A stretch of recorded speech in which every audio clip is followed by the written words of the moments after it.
Friends అందరికీ నమస్కారం. Friends April 1 నుండి రైల్వే టికెట్లపై మరియు కొన్ని కొత్త రూల్స్ అయితే కనుక రాబోతున్నాయి. ఇక నుండి ఈ విధంగానే అయితే రన్ అవుతుంది. సో దానికి సంబంధించిన కంప్లీట్ డీటెయిల్స్ తెలుసుకుందాం. వీడియో పూర్తిగా చూడండి. అలాగే తప్పకుండా ఒక లైక్ చేయండి.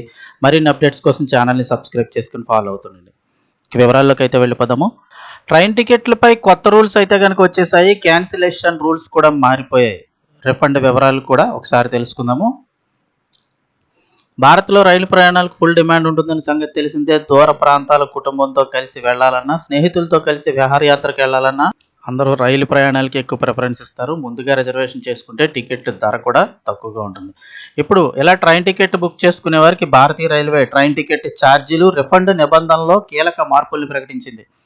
ఇందుకు అనుగుణంగా ట్రైన్ టికెట్ క్యాన్సిలేషన్ విధానాన్ని సవరించింది.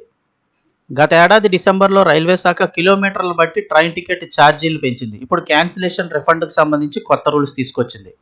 ఇందులో భాగంగా ట్రైన్ టికెట్లకు సంబంధించి అక్రమ విక్రయాలను అరికట్టేందుకు, అలాగే ప్రయాణికులకు మరింత సౌలభ్యం కలిగించే దిశగా ఈ నిర్ణయాలు తీసుకున్నట్లు రైల్వే శాఖ మంత్రి అశ్విని వైష్ణవ్ తెలిపారు. ఇక్కడున్న కొత్త రూల్స్ ప్రకారం చూస్తే ప్రయాణ సమయానికి, అంటే రైలు బయలుదేరడానికి సమయానికి ఎంత ముందుగా టికెట్ క్యాన్సిల్ చేస్తారు అనే దానిపై ఆధారపడి ఛార్జీలు రిఫండ్ వర్తిస్తాయి. గతంలో కూడా అదే విధానం ఉన్న టైమింగ్స్ అయితే ఇప్పుడు మారిపోయాయి.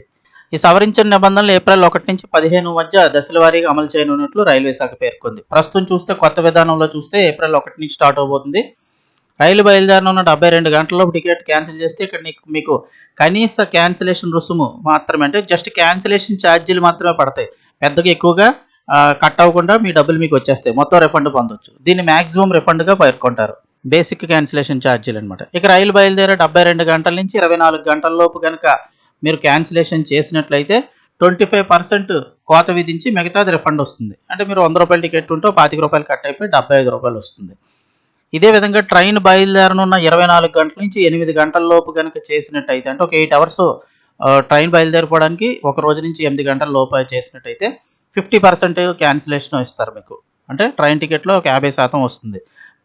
రైలు బయలుదేరడానికి ఒక 8 గంటల ముందు కనుక క్యాన్సిల్ చేస్తే ఇంకా క్లోజ్డ్ విండో కింద పరిగణించి ఇంకా రిఫండ్ అయితే ఏమీ ఇవ్వరు. Total cancel. మీరు ఏమైనా క్యాన్సిల్ చేసుకోవాలంటే ఒక 8 గంటల ముందే క్యాన్సిల్ చేసుకోవాలి తప్ప బయలుదేరడానికి ఒక 8 అవర్స్ ముందు కనుక క్యాన్సిల్ చేశారంటే మీకు డబ్బులు ఏమీ రావు. ఇక్కడ అలాగే భారతీయ రైల్వే మరో గుడ్ న్యూస్ కూడా చెప్పింది. ప్రయాణికుల సౌలభ్యం కోసం రైలు బయలుదేరడానికి 30 నిమిషాల ముందు వరకు కూడా తమ బోర్డింగ్ పాయింట్, స్టేషన్ మార్చుకునే వెసులుబాటు కల్పించారు. సాధారణంగా ఇక్కడ సిటీల్లో ఉండేవారు వారికి వీలు పడ్డ స్టాప్లో ఎక్కేందుకు ఇది వీలు కనిపిస్తుంది. ఎప్పటి వరకు బోర్డింగ్ పాయింట్ మార్చుకోవడం అనేది చార్ట్ ప్రిపేర్ చేయకముందు వరకు అనుమతి ఉండేది. త్వరలో ఈ పెద్ద మార్పును కూడా తీసుకురాబోతోంది రైల్వే శాఖ. ఇందులో భాగంగా కన్ఫామ్ అయిన ట్రైన్ టికెట్లను క్యాన్సిలేషన్ రుసుములు లేకుండానే రీషెడ్యూల్, తేదీ మార్చుకోవడం చేసుకునేటువంటి కొత్త ఫీచర్ను కూడా రైల్వే శాఖ తీసుకురానున్నట్లుగా చెప్తున్నారు. సో త్వరలోనే మరిన్ని మార్పులు అయితే రైల్వే శాఖ తీసుకురానుంది.